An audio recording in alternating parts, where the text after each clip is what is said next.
I want to respond to the new talking point that the right has rolled out and that a lot of people have picked up, perhaps because it makes them feel more comfortable in a dangerous, scary time. And that is that although we are seeing rising case counts in a number of different states, the only reason we're seeing that is because we're doing more testing.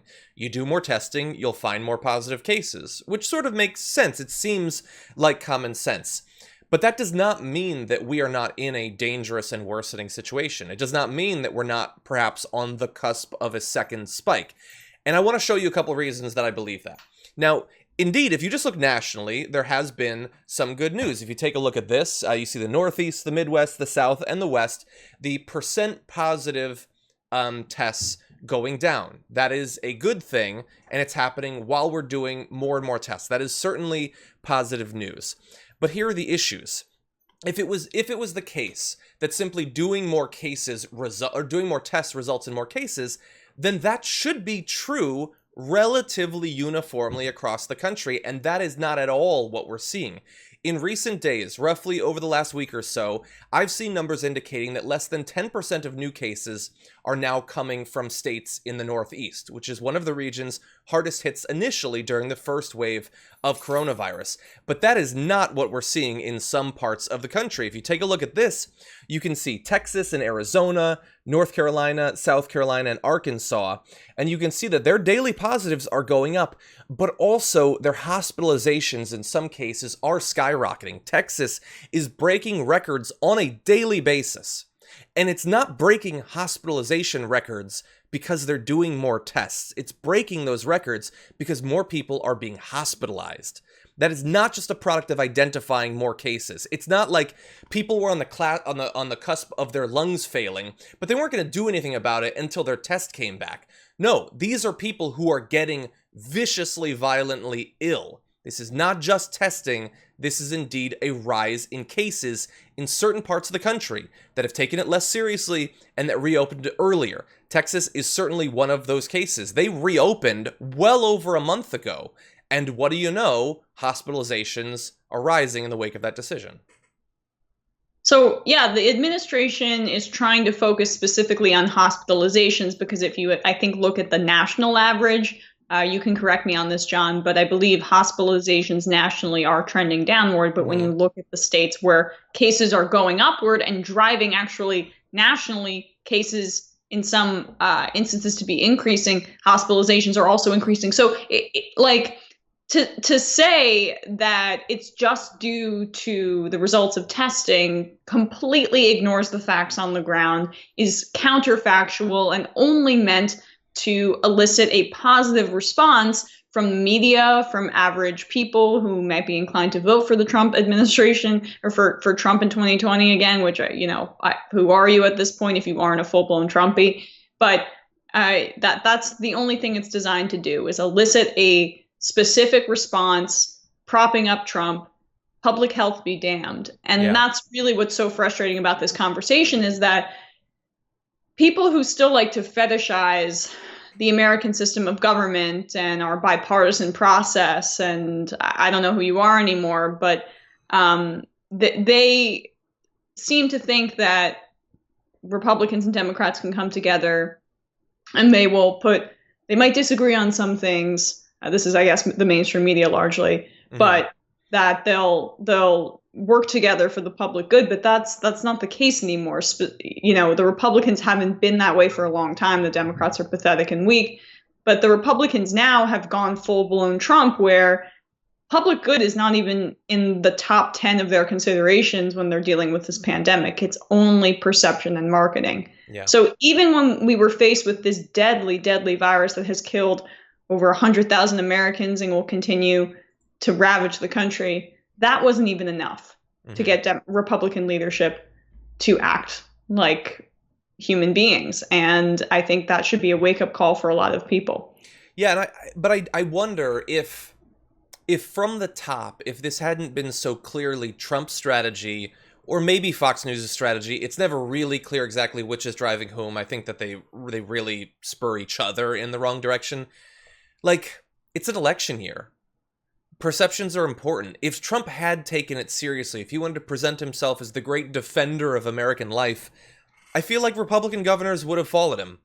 I feel like that would be the default position of candidates. I think that, I don't know if this is like a Tucker Carlson and Laura Ingraham thing, and they got Trump to be so scared of seeming to, like, be in the middle of a pandemic, so they had to keep ignoring it. I don't know, or if it was Trump that was doing it, but I wonder to what effect this can be traced back to one of those two sources. Well, the point that we've seen throughout the Trump presidency is that whatever he does, the right will follow, and the governors and Fox News and his followers will. Like, the greatest example was his dealings with Kim Jong-un and North Korea. If Obama had done any of those things, it would have been like Armageddon on the right. But he was praised for doing those things by many pundits. So principles don't really matter. They just follow the strong man, and that's what we're seeing. Yeah. Now, very briefly, I want to focus a little bit more on Texas because Emma said one of their talking points, and she's right, is hospitalizations overall are trending down. So hypothetically, Trump could say, look at the hospitalizations, that is evidence that we're doing the right thing. Once you look at the data, it's not true, but he could say that. But think about how little care you have to have of being fact-checked or about the consequences of what you say if you deploy that talking point as Greg Abbott, governor of Texas. I just showed you the numbers. You can see them right here. It's the left purple one. The hospitalizations are skyrocketing. He recently said that he's watching it. It's a benchmark, but he cited it as an encouraging metric as the state stay-at-home order expired at the end of April. So he's saying, no, it's good, even though they're seeing the biggest spike. He also says, no matter what you're seeing, this does not show that we need to scale back Texas's phased plan to reopen. Why? Because Texas has so many hospital beds available to anybody who gets ill.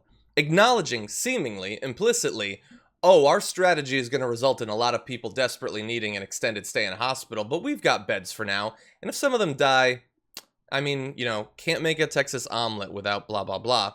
And by the way, to give you an idea of when he says we can't scale back the opening, I don't know where most of our viewers live. I don't know what the current situation is where they live in terms of reopening and everything. But to give you an idea of how loosey-goosey things have become, not only was the reopening a long time ago, but it's to the level where H-E-B, one of the big chain grocery stores, doesn't require masks anymore. They're seeing jumping numbers of cases and hospitalizations, and they're like, no. If you're going to be browsing soup, no, you don't need a mask. That's the level of seriousness that Texas is taking this. Look, and it's not just Texas. I mean, I'll anecdotally say, my boyfriend was out in a part of New York, and he said that, he was one of the few people wearing a mask and felt like he was getting dirty looks just for wearing a mask, in an area outside of New York City in the state. So more conservative area, but that's the reality, is people want it so badly to be over. And in New York, it's safer to wear a mask right now because cases have been trending downward significantly. But in Texas, this is the literal most dangerous time for you to not be wearing a mask. And studies have shown that masks are hugely, hugely beneficial. It's not uncool to wear a mask. It's actually quite cool because then you won't get coronavirus, infect other people, kill them, and you get killed yourself or have to be on a ventilator, which the long-term health ramifications of that are still being unpacked. And if you have some sort of blood disease, that's also especially dangerous too, because there's increasing evidence that while it's a coughing, dry cough disease in your lungs, but really that's where you're going to be feeling it, that it's more of a blood disorder. Correct me if I'm wrong, John. I'm so bad at science stuff, but that's why the cough is dry and it's not like mucus in the lungs and stuff like that, because it comes from... Yes, it does have a massive impact on the blood, and the organ damage can be severe. They're talking about lots of people likely needing transplants following. Well, I saw lung from the girl who had her in New York, in the New York area. The girl in her 20s, no pre-existing health conditions, had to have a double lung transplant, and they took it out, and it looked like a filleted steak. What her lung looked like. I mean, I say that not trying to be gross or flippant, but that's really what it looked like. It looked like a ribeye.